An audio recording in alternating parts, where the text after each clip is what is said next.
नमस्ते मेरी प्यारी यूट्यूब फैमिली, आप सभी का स्वागत है मेरे एक और नई वीडियो में। जी हाँ, देखते ही आप समझ गए होंगे। जी हाँ, यह है बेसन की बर्फ़ी। बहुत ही स्मूथ, बहुत ही सॉफ्ट और एकदम से बहुत स्वादिष्ट और खाते ही मुंह में घुल जाने वाली बेसन की मिठाई, बेसन की बर्फ़ी। तो त्योहारों का मौसम है, गणेश महाराज जी सभी के घर में विराजमान हैं, तो हमने सोचा क्यों ना कुछ ऐसी मिठाई बनाई जाए जो गणेश जी को बहुत ज़्यादा पसंद हो। तो हमने इस बार बनाई है बर्फ़ी। आप सभी को कैसे लगी आप बताइएगा और लास्ट तक इस वीडियो को आप सभी देखिएगा। तो आइए शुरू करते हैं हम बेसन की बर्फ़ी बनाना। देखिए, खाने में तो है ही स्वादिष्ट, दिखने में भी बहुत सुंदर और सभी को भाने वाली। तो आइए शुरू करते हैं बर्फ़ी बनाना। यहाँ पर हमने पैन ले लिया है। पैन में अब हम डालते हैं देसी घी। जी हाँ, गाय का घी हम यूज़ कर रहे हैं। तो हम यहाँ पर 2 टेबलस्पून घी लेंगे और अगर बाद में ज़रूरत पड़ी तो हम फिर भी यूज़ करेंगे घी का। तो जैसे ही घी मेल्ट हो जाता है, जी हाँ, मैं बहुत व्यस्त हूँ तो इस बार अलग ही अंदाज में एक करछी और थोड़ा सा और, यानी कि सवा करछी हमने यहाँ पर बेसन लिया है। सवा करछी, अगर आप कटोरे के उस पे मेज़रमेंट में करेंगे तो 1 कटोरे और आधे से थोड़ा कम, सवा कटोरे हमने बेसन ले लिया है। देखिए, प्रेजेंटेशन नहीं कर रही हूँ, पूरे डब्बे सामने रखे हैं और इसी तरह आज हम नए अंदाज में कुकिंग करेंगे, बनाएंगे बेसन की बर्फ़ी प्रसाद में गणेश महाराज जी के लिए। तो जैसे हमने घी डाला, अच्छी तरह से भूनते हैं। जैसे ही हम बेसन को अच्छी तरह भूनते हैं, वह घी छोड़ने लगता है। शुरू में तो हमको लगता है कि घी कम हो गया, लेकिन जैसे जैसे भूनते जानते हैं वह घी छोड़ने लगता है और कुछ आप देखेंगे कि धीरे धीरे सफिशिएंट हो जाएगा। तो फ्रेंड्स, सबसे पहले अगर आप मेरे इस चैनल पर नए हैं तो सब्सक्राइब करिएगा, लाइक करेगा, बेल आइकन को भी प्रेस करिएगा ताकि आने वाले नए सभी वीडियो की नोटिफिकेशन आप तक पहुंच सके। और देखिए, कुछ इस तरह से मेल्ट हो गया है और थोड़ी देर तक हम इसको अच्छी तरह से भूनते रहेंगे। तो देखिए, अपना फॉर्म वो चेंज कर रहा है और फिर थोड़ी देर और भूनने के बाद अब देखिए बिल्कुल लिक्विड फॉर्म में आ गया है।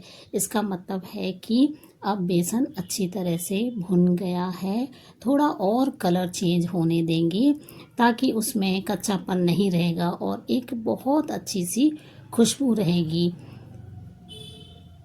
तो इस फॉर्म तक आने तक हमको बेसन को अच्छी तरह से भूनते रहना है।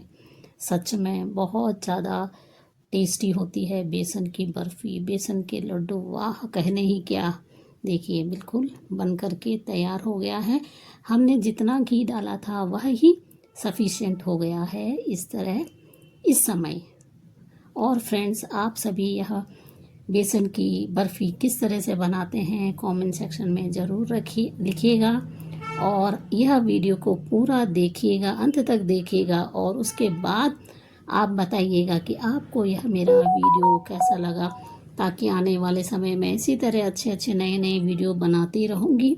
इस बार कुकिंग का अलग अलग ही अंदाज है और अब हम इसमें डालेंगे स्वाद को और बढ़ाने के लिए मिल्क पाउडर। हमने इसमें अमूल का मिल्क पाउडर डाला है, करीब 2 छोटे चम्मच से 2 चम्मच और 2.5 चम्मच डाल दिया है। और अब मैं सामने से ले रही हूँ, डिब्बों में ही सब मैंने रखा हुआ है। इसी तरह मैं प्रिपरेशन करके रख देती हूँ। इसमें हम मिठास के लिए डाल रहे हैं चीनी का बूरा और ड्राई फ्रूट्स।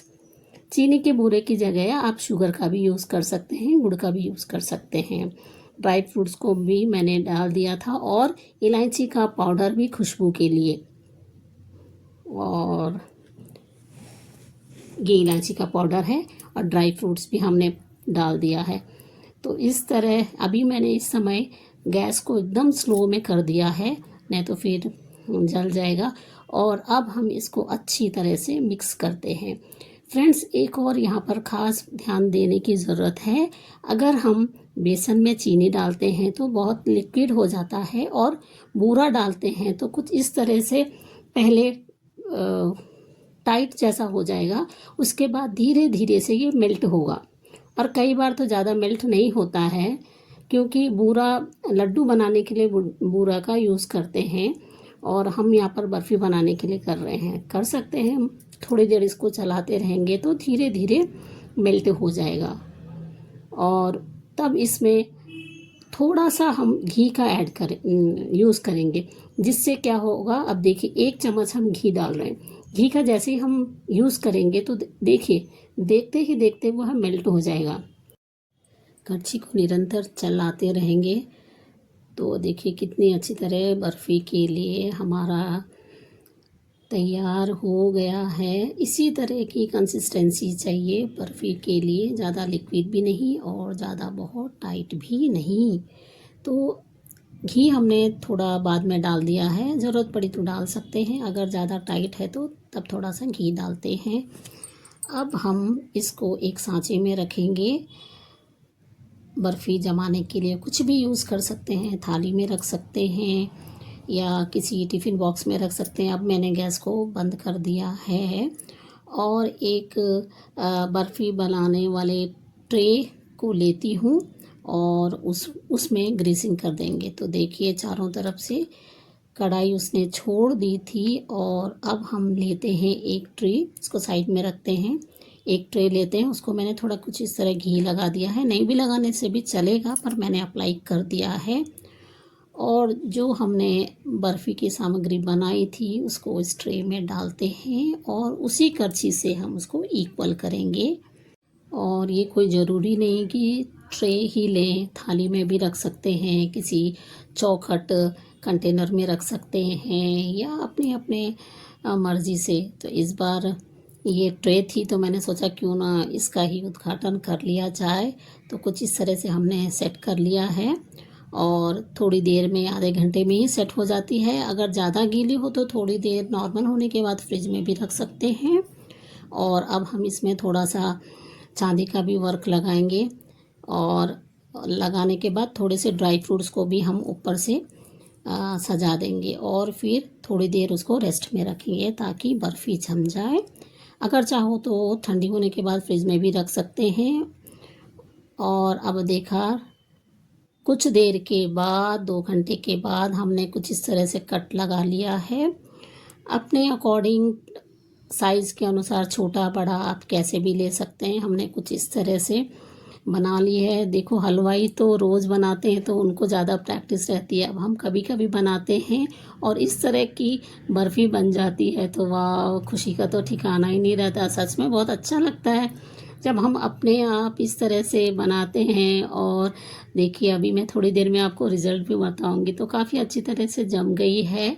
एक छोटी करछी से मैंने कुछ इस तरह से निकाल दिया और आसानी से निकल जा रही है। देखिए कितनी अच्छी, और एकदम स्मूथ भी है। ऐसा नहीं कि बहुत ज़्यादा कड़क हो, स्मूथ है, अच्छी है। और देखिए, इस तरह से अगर प्रैक्टिस करते रहेंगे तो हलवाई से भी हम अच्छी बना सकेंगे। तो देखिए आप सभी को कैसी लग रही है यह टेस्टी टेस्टी बर्फ़ी। अब हम गणेश महाराज जी को भोग लगाएंगे, महाप्रसाद बन जाएगा। वाह! तो फ्रेंड्स, आप सभी का बहुत बहुत धन्यवाद। आप सभी ने यह वीडियो पूरा देखा। और भी किस तरह के मैं वीडियो बनाऊं, और इस बार का अंदाज़ आपको कैसा लगा खाना बनाने का। सभी बॉक्सेस मैंने सामने रखे थे, उसी में से लेकर के बना रही थी। प्रेजेंटेशन नहीं थी, पर मैंने कुछ इस तरह से इस बार तैयारी करी थी। और मैं इसी तरह से डिब्बों में पहले ही बना करके रखती हूँ ताकि झटपट बन करके तैयार हो जाए। तो देखिए, और अब हम इनको थोड़े काजू बादाम से सजाते हैं, ऊपर से गुलाब की पंखुड़ियाँ। तो बन करके तैयार है प्रसाद, महाप्रसाद हमारे गणपति महाराज के लिए। तो आप सभी भी मिलके बोलिए, बोलो गणपति महाराज की जय। तो फिर और नई वीडियो के साथ हम मिलेंगे, एक और नई रेसिपी के साथ। आप सभी का बहुत बहुत धन्यवाद, तहे दिल से धन्यवाद। इस तरह मेरे वीडियो को प्रेम देने के लिए धन्यवाद आप सभी का। Thank you so much. Subscribe, like और शेयर करिएगा तथा साथ में ही बेल आइकन को भी आप ज़रूर प्रेस करिएगा। और एक और न्यू वीडियो के साथ मैं आपसे इसी तरह नए रेसिपीज़ के साथ मिलते रहूँगी। तब तक के लिए आप सभी का बहुत बहुत तहे दिल से धन्यवाद धन्यवाद धन्यवाद। बोलो गणेश महाराज की जय। सभी पर कृपा बनी रहे। Thank you.